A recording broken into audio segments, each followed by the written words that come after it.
Hai, Assalamualaikum. Ketemu lagi dengan channel kesayangan kalian, YNR Farms.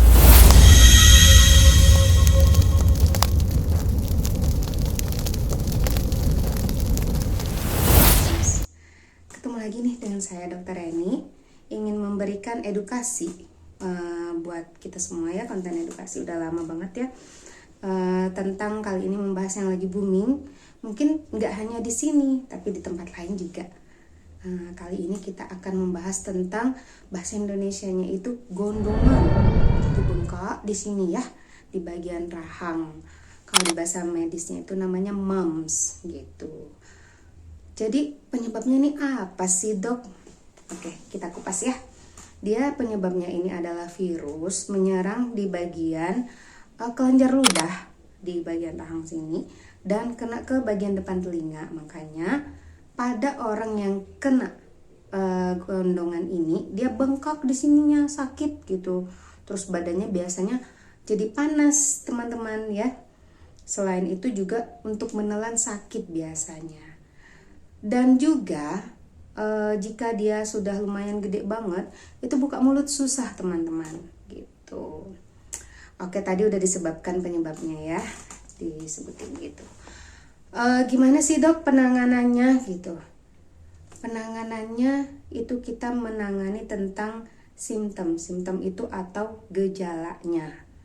Jadi misalnya dia ada demam, kita kasih obat turun panas ya. Terus juga untuk sakit anti nyeri ya. Dan juga mungkin ada beberapa jika ada tambahan dari dia infeksi sekunder atau tambahan, dilihat misalnya saat pemeriksaan mulut, entah giginya atau gusnya atau gimana yang dia keterlibatan bakteri, mau nggak mau kita tambah dengan antibiotik. Tapi itu nggak bisa sembarangan, nggak bisa pasien itu beli sendiri. Makanya saran saya periksa ke dokter, oke?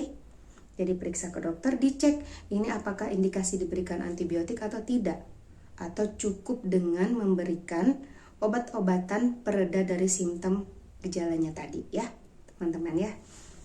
Oke, sip, itu terkait penanganan dari yang segi obat-obatannya.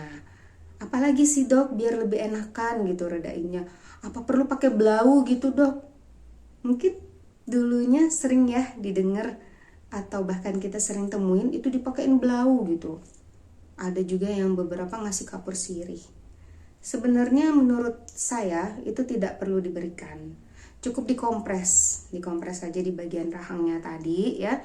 Terus juga dia kan susah makannya ya, nelannya. Jadi untuk tekstur yang dikonsumsi itu pakainya yang agak lebih lunak gitu. Jangan yang nasi yang agak keras. Kalau syukur-syukur mau bubur ya nggak apa-apa. Tapi nggak mau bubur juga nggak apa-apa. Yang penting lunak kuncinya ya. Jadi jangan mesti dipaksa orang tersebut harus makan yang bubur nih gitu. Enggak semua orang senang bubur gitu. Nah, selain tadi dikompres, obat-obatan, jangan lupa juga penyakit gondongan ini itu ada pencegahannya sebenarnya ya. Jadi dia mungkin teman-teman pernah dengar nama imunisasinya itu adalah MMR ya. Itu dilakukan pada umur 9 bulan. Nanti ada boosternya pada umur sekitar 18 bulan. Terus juga atau diulangi 5 sampai usia 7 tahun kemudian gitu. Dok, tapi ini anakku udah pernah imunisasi MMR, kok kena lagi, Dok? Nah, gini. Jadi kalau misalnya dia sudah diimunisasi itu bukan berarti pasti tidak terkena, bukan berarti seperti itu. Tapi setidaknya dia kena, daya tahan tubuhnya lebih kebal, lebih cepat pemulihannya dibanding yang sama sekali tidak dilakukan imunisasi tersebut. Gitu teman-teman ya. Jadi saran saya tetap lakukan imunisasi pada anak-anak dari teman-teman semua, oke? Gitu. Jangan lupa cukupi kebutuhan cairan kalian pribadi masing-masing maupun anak-anak yang terkena tersebut. Minum air putih yang banyak dan cukup tentunya, oke? Terus buah-buahan juga ya dikonsumsi. Mungkin itu sedikit informasi dari saya tentang edukasi penyakit yang lagi booming sekarang, gondongan bahasa Indonesianya ya, atau bahasa medisnya mumps itu, parotitis sama deh itu ya. Semoga kalian semua sehat walafiat. Jika seandainya sedang diberikan sakit, cobaan sakit, mudah-mudahan selalu diberi kesabaran dan diangkat kembali derajatnya. Oke, lebih baik lagi. Oke teman-teman, jangan lupa nanti ikutin konten-konten kita yang lainnya. Jangan pernah bosan tentunya, support terus. Jangan lupa yang belum subscribe, di-subscribe ya. Terus juga dikasih komen, dikasih tanda like-nya biar kita semakin berkembang. Terima kasih semuanya. See you. Assalamualaikum warahmatullahi wabarakatuh.